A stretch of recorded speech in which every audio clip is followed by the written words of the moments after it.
welcome. I am confident that you're dry and safe, free from snow. We've had a massive snowfall here, if you're listening to this talk. So we're going to be speaking about happiness, and I want to deconstruct what happiness is. Why are we having this conversation now? Well, a couple of reasons. In a couple of weeks is Adar, the month of Adar. Chachamim tell us, Mishenichnas Adar marbeh b'simcha. We're supposed to increase our joy, increase our happiness. Well, how do I do that? We are approaching a 12-month mark next month of being in living through a pandemic. We've been locked in our homes and locked out of work. And I imagine that most of us are feeling somewhat frayed along the edges. And we talk about surviving, but we don't really speak about happiness. And I want to kind of like clarify what it means to be happy. This is all using Jewish sources, of course. How do we express it? How do we find it? What are we doing wrong? How do we get more of it in our lives? So happiness is a universal human longing, okay? But most people, I think you'll agree, are unhappy. The Torah says there is a mitzvah lihiyot b'simcha, tamid, okay? You have a Torah obligation to be happy all the time. And therefore, it has to be possible to achieve it. The Torah would not make a request of you that can't be accomplished. So Judaism has a number of practical approaches to being genuinely happy. These approaches are not, they're certainly not hedonism, they're not self-indulgence, which are very popular ideas in the West, but rather these ideas are grounded in an appreciation of opportunity with life itself, knowing that each moment can be infused with meaning, utilized to help us build a closer relationship with God and realizing our goals and potential in life. So, I mean, this will be the conversation for the next few weeks. I don't see us finishing this in one sitting. So let's do this. Let's just get into the sources. Okay, so everyone wants happiness, but yet somehow happiness is elusive. Okay, and the question is why?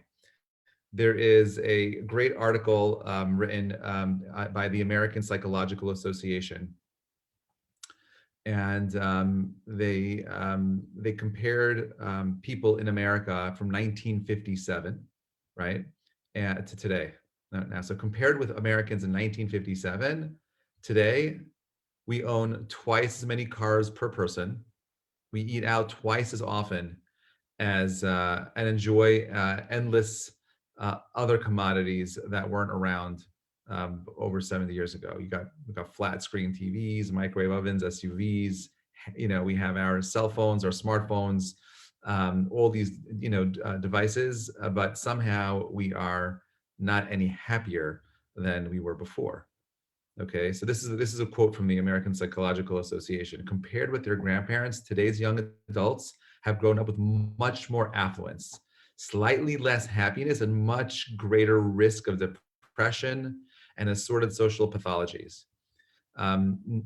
This comes from the Happy College psychologist David G. Myers, PhD. He says, our becoming much better off over the last 4 decades has not been accompanied by one iota of increased subjective well-being. People with strong materialistic values appear to have goal orientations that may lead to poor well-being, at Knox College psychologist Tim Kasser. Kasser describes his and other research showing that when people organize their lives around extrinsic goals, such as product acquisition, they report greater unhappiness in relationships, poorer moods, and more psychological trouble. Wikipedia, suicide. 2006 reports the WHO, our favorite organization, states that nearly 1 million people take their own lives every year, more than those murdered or killed in war. The WHO figures show that suicide takes place somewhere in the world every 40 seconds. In 1998, the World Health Organization ranked suicide as the 12th leading cause of death worldwide. Approximately 30,000 people die by suicide each year in the United States alone. According to the National Institute of Mental Health, suicide is, I'm not sure if you know this, but suicide last year took on the 7th cause of death in America, and pushed diabetes out of 7th place into 8th place, which means, and if you live in America, you have a higher chance of committing suicide than you do dying of diabetes. I guess that's good that diabetes numbers are going down, but it's really bad that suicide numbers are going up. Rabbi Reuven Ibragimov, okay, a sage from the previous generation, he wrote a book called Da'at, Chokhmah U'Musar, page 139, volume 2. Okay, he says as follows: people become used to being unhappy. People become so used to being unhappy, they're unaware of their needless misery they cause themselves. They imprison themselves by filling their minds with thoughts of resentment, hatred, envy, and desires. It is amazing how they tolerate such a life. They mistakenly think it is impossible for life to be any different. Okay, so what's he saying? Okay, many people are needlessly unhappy because they think it's normal to be miserable. That's their reality. It's a negative mindset. You know, I have thank God I have 6 kids. They're all gems, and each one has their own little gem of pack to come with. And I have one kid, a daughter, who is, she just has a negative mindset. Everything that happens is always bad to her. Everything that, if we're joking around, she's insulted. Everything is always negative. It's just a mindset. Nothing bad happens, but when you have a negative mindset, everything is negative around you. This is what it means when we say that Yaakov Abinu had something called an ayin tov. He had a good eye, whereas Esav had an ayin ra, a bad eye. What was that day where the way they saw the world changed? They were both twins. Interestingly, by the way, we know that Esav and Yaakov were exactly the same until their bar mitzvahs. You could not tell the difference between the two. And what changed for Esav on the day of his bar mitzvah was that was the day that his grandfather Abraham died.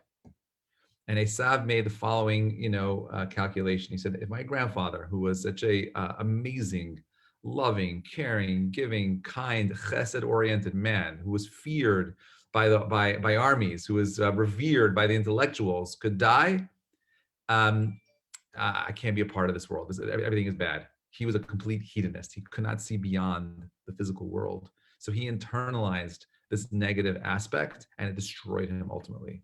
Okay, whereas Yaakov, he has an ayin tov. He recognizes that yes, it's true that death is evil, that it's negative, but it also allows an individual the opportunity of growing. The negative mindset is a mindset that we need to overcome. And through that process, overcoming that negative mindset, you actually find happiness. And I'll explain what this means. David Brooks, he's a famous columnist from the New York Times, and he gave advice for high school graduates. This is from a speech that he gave in 2009. Okay, so he says as follows: he's like, I used to believe life got better as you got older, but now I realize this is untrue. Can you imagine? This is what he's saying at a school graduation for seniors, high school seniors.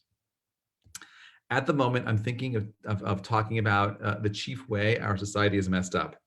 That is to say, it is structured to distract people from decisions that have a huge impact on happiness in order to focus attention on the decisions that have a marginal impact on happiness. The most important decision of any of us to make is who we marry, right? I agree with that 100%. Yet, there is no course on how to choose a spouse. There's no graduate department in spouse selection studies. Actually, that's really a really good idea.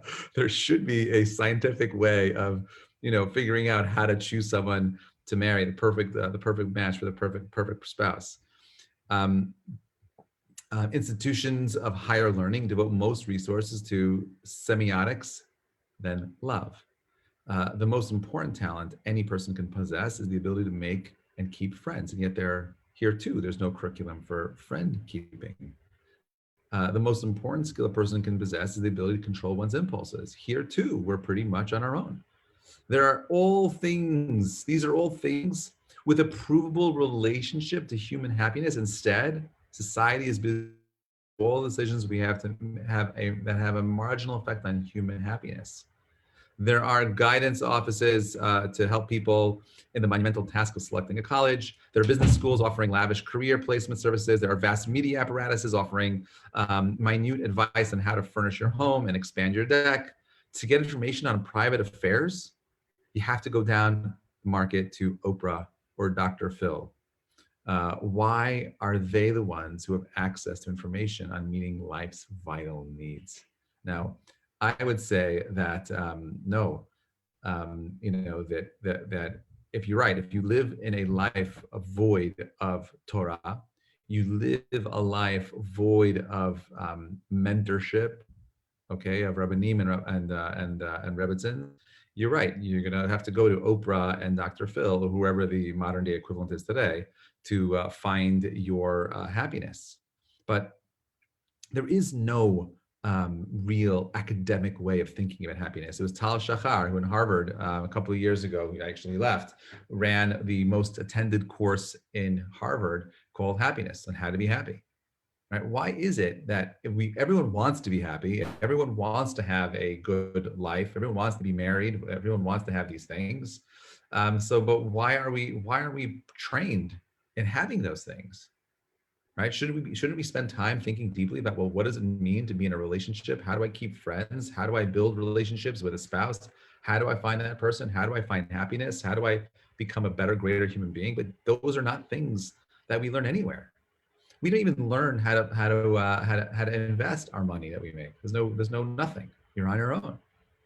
So, what is Judaism's approach to happiness? Okay, so this is based on Rabbi Akiva Tatz's approach to happiness. He says the real definition of happiness is the response you feel when you are moving toward a meaningful destination, 2, along a correct path, 3, against resistance, and 4, you're making progress. Okay. Now, in fact, this is a universal truth among all of humanity, that what is real happiness? Correctly pursuing a meaningful goal, even if it involves effort, is what generates true happiness. So what is happiness? Simcha is, you guys are paying attention because this is it. Like, you're good. If you got this today, you're all good. You're gonna have a good day today. What is happiness?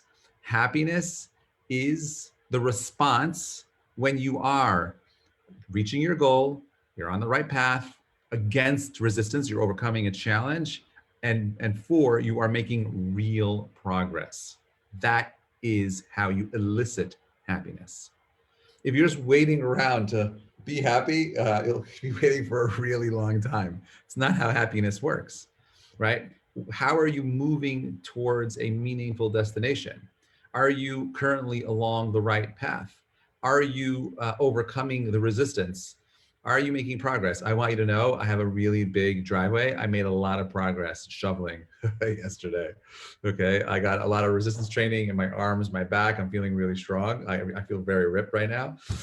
So I'm very glad that I feel very happy that I was able to do those things. But obviously that's not the outcome that I was looking for. Right? Teaching this class, making this class, preparing these up the what's it called? Was on the correct path, seeing how I'm making progress. I have my my class notes in front of me that I'm able to kind of like give over ideas that help people find meaning. I'm able to kind of make correlations for people. That is, for me, that makes me happy. What are you doing to align yourself in a day that involves effort, which generates true happiness? How are you bringing happiness into your life? It's not going to come by sitting around and waiting for it to happen. That, if you wait around, by the way, and you wait for the outside world to make you happy, that's a negative mindset. If you need to be entertained to be happy, you're already in a negative mindset because you've lost agency. If you can't make yourself happy, Mishenichnas adar mabeh b'simcha. What does that even mean in light of this definition of happiness? Rabbi Tatz's, Dr. Rabbi Akiva Tatz's definition. According to that, let's just play it out, right? So if I want to add happiness to my life, then do I have a clear destination I'm trying to get to? Am I doing what I'm meant to be doing right now? Right? Do you have the proper resistance that's allowing you to grow? If you're going to the gym and you've been pushing 10 pounds the whole time and there's no real resistance, then there's no real simcha that's being generated. Are you making progress? Are you able to see the progress that you're making? If you don't have those things, then you're not going to be living in a Mishnichnas Adam Ave B'Simcha. How do you add Simcha and Adar? Okay, well, we do this by focusing on the goal, which is what we're supposed to be doing right now. The month of Shvat is the time where the trees begin to blossom, which means it's a time where we are meant to blossom. How do we blossom? Right? I ask this all the time. You guys should all know the answer. How tall does the tree grow? As tall as it can grow. How great will you become? Depends on how much effort you put into yourself. Right? The tree is automatic. But for us, for human beings, our growth, our development depends on our effort. And therefore, if you are not putting effort into your personal development, you are not putting effort into your growth, you're unhappy. The reason why you are feeling unhappiness, the reason why you are not living a life of simcha is because you don't have clarity on what your path is moving forward.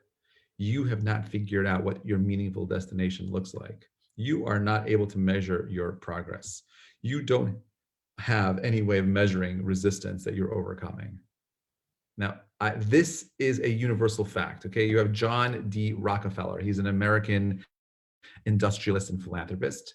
He says that happiness is generated by pursuing a goal with all of one's energy. This is a quote. He says, the road to happiness lies in two simple principles.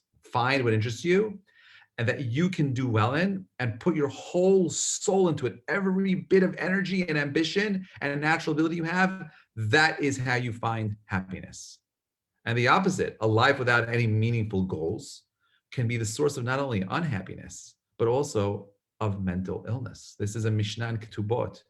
It says, Shevatala mevia lidei shimu'um, which basically translates that idleness leads to mental illness.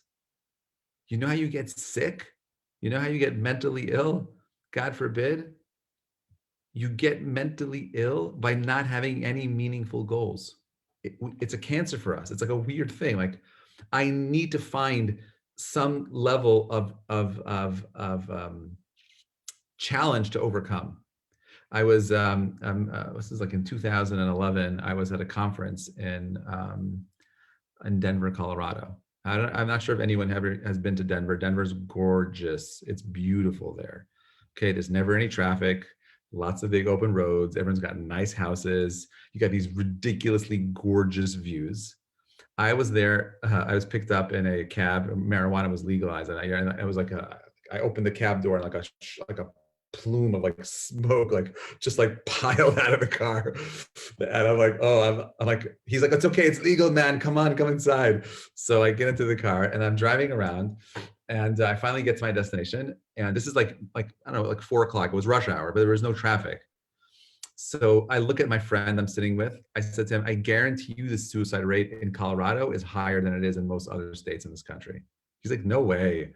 So we quickly Googled it. And I think at the time, Denver was the #1, Colorado is the #1 state in America that has the highest suicide rate. Why? Because, and by the way, New York is one of the lowest places. You think it'd be the opposite. You think that New York, you'd have the highest suicide rate. Just go outside right now. Try to find a parking spot. If you live in New York City, good luck.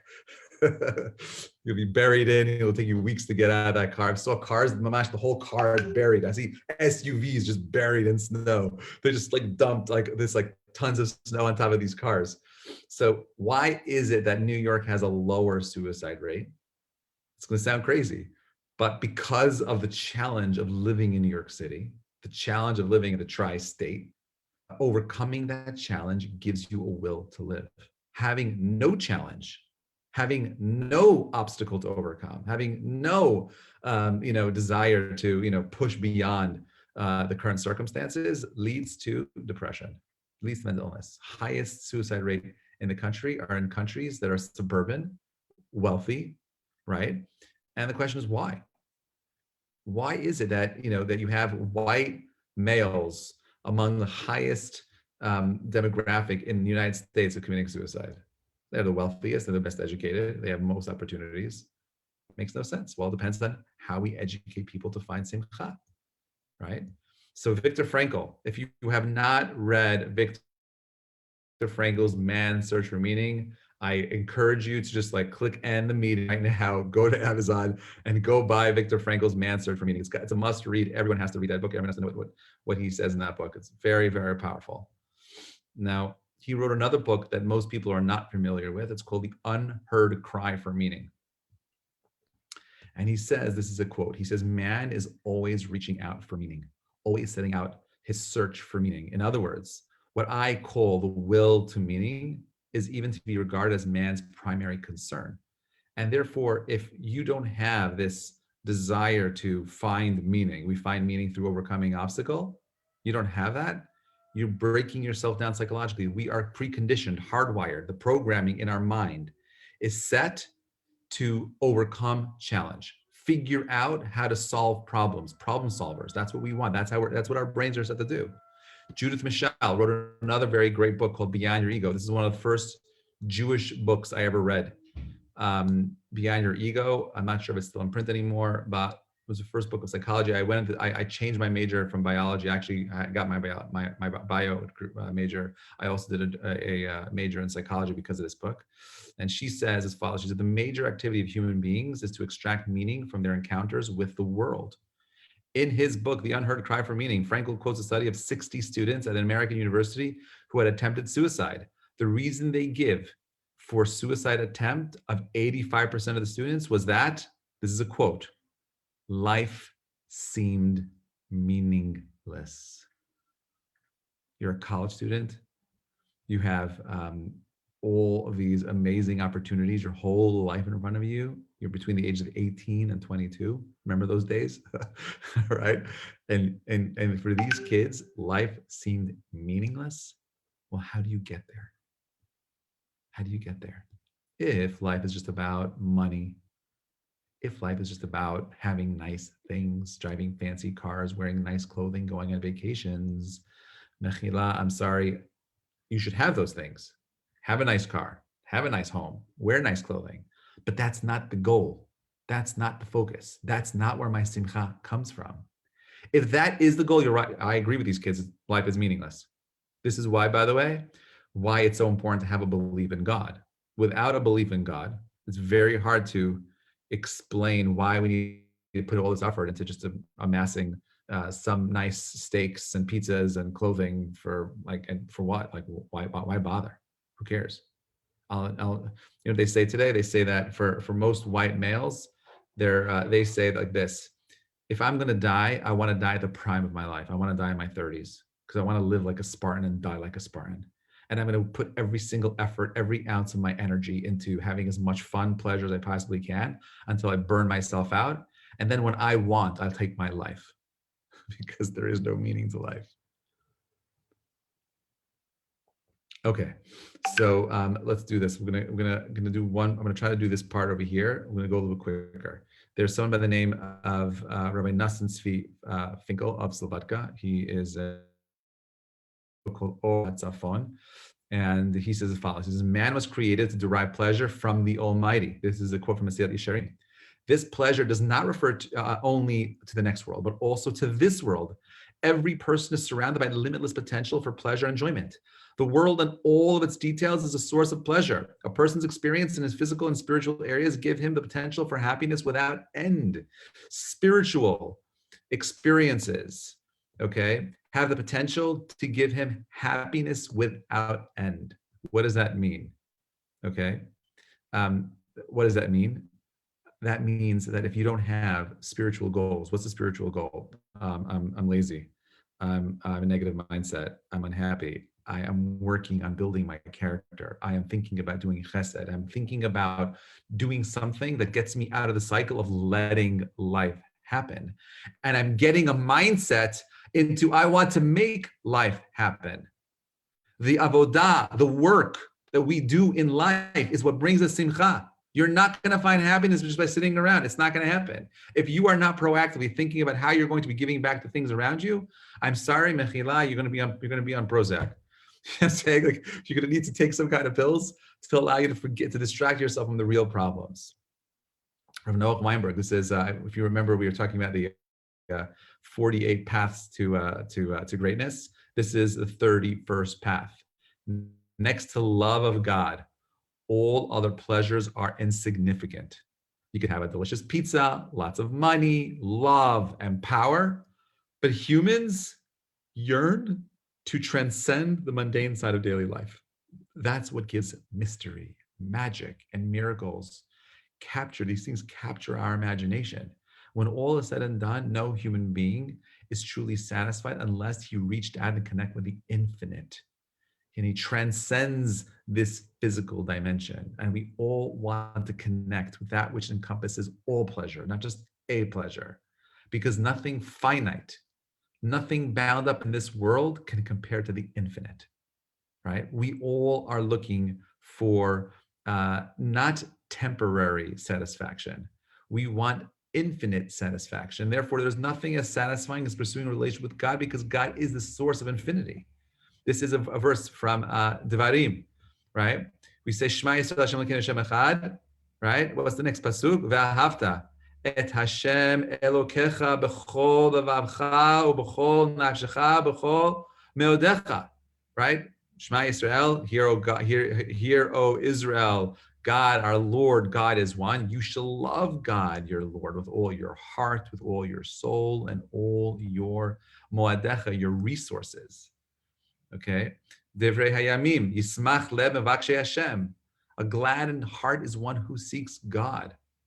Okay, Rabbi Cheskel Levenstein was a legendary figure who spent his life developing into areas of Torah that stress character development, character refinement, right? The assertion of one's divine soul over his physical instincts. He was a man who made to do with the bare minimum. He did not have much money. He was always lacking in material needs while making constant ceaseless demands on himself and his students. Okay, the cornerstone of his development was laid in when he heard a talk by Rabbi Reuven Ibragimov, who emphasized the need for profound work on one's personality in accordance with Torah ideals, right? And this is what he says. He says, when I heard that talk, Rabbi Levenstein later recounted, he said, I realized that I was spiritually ill and I had to do something about it. From that moment onward, said Rabbi Levenstein, the road was always clearly mapped out before me. I have viewed my entire life since then as a ladder towards self-improvement. I have never had a moment of sadness, never had a moment without a clear goal, without a mission. I never had a moment in which I felt empty. Everything has been alive and full and bright. Can you imagine that's the kind of world you can live in? Right? You could live in a world where every aspect, every moment is that true even? Do you believe it? How come no one's raising their hand right now and saying, oh, you believe that, Rabbi, that I never had a moment of sadness, right? I never had a moment without a clear goal, without a mission. How's that even possible? So God willing, next week, you'll find out how it's possible. Same place, same time. Have an amazing day. Hope that you recognize that the true power for happiness comes from your ability to look within, have the clear goal, don't stay stagnant, staying still, things being easy, being comfortable is bad.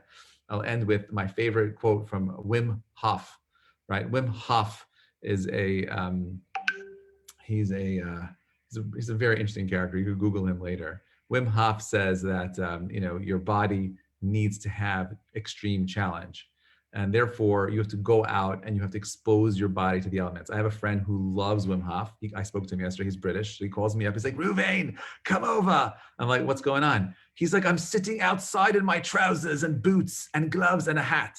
I'm like, you're telling me that he's like, I'm wearing my swim trunks, boots, gloves, and a hat. I'm like, you're telling me you're bare-chested, sitting outside in shorts, boots, and gloves, and a hat. He's like, yes. He's like, my kids are tying me. He's like, I'm trying to get to 40 minutes of being outside in the cold. I'm like, why are you doing this to yourself? He's like, I'm doing the Wim Hof method. I'm like, okay, great. Good luck, man. I'm sitting by the fire. I have other challenges I got to work on. But I think the point is that he's happy, right? He's truly happy. I'm not encouraging you to go outside and sit, and die of hypothermia trying to do the Wim Hof method. All I'm saying is that don't be afraid of the challenge. Have a goal, pick a path, clarify who you want to be, and don't stop until you get there. Love the struggle. Remember, hashtag no pressure, no diamond. Have a great day, everybody. Thanks for listening.